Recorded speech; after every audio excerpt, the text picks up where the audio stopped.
Now to a renewed political push for Vancouver Island to separate from BC.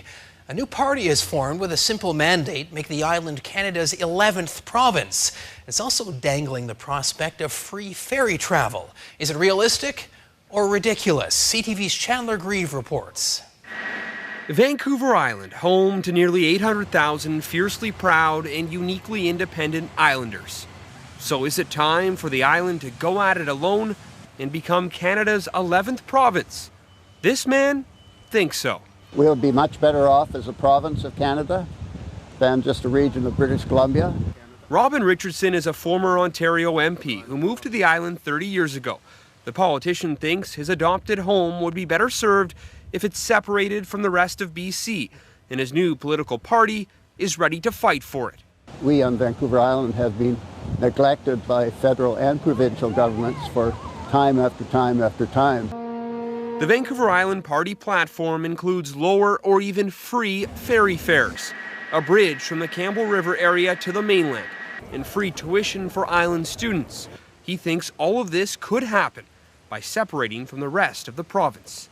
Once we form a province of Vancouver Island, we then begin to negotiate our way into Canada. This is the flag, the first flag. The island independence movement is not new. It's been tried before, with fringe parties and petitions failing to gain any traction.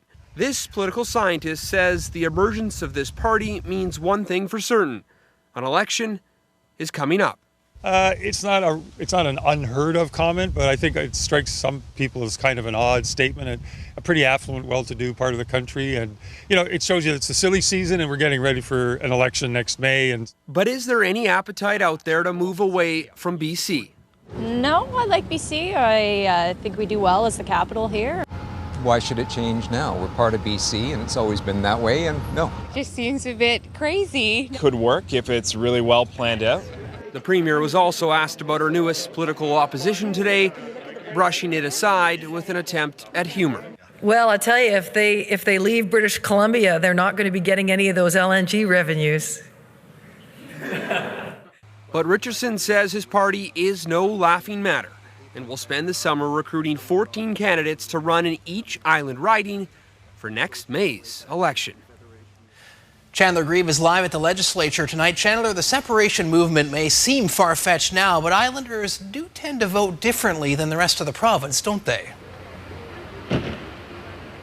Yes, you just have to take a look at the last provincial election, Andrew.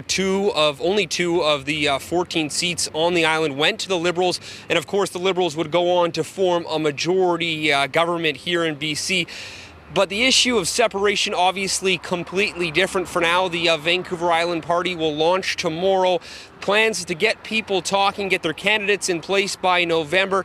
They really have their eyes set on the 2021 election, and they hope possibly then they'll have something on the table in the form of a referendum for people to vote on. Obviously, that's way down the road for now.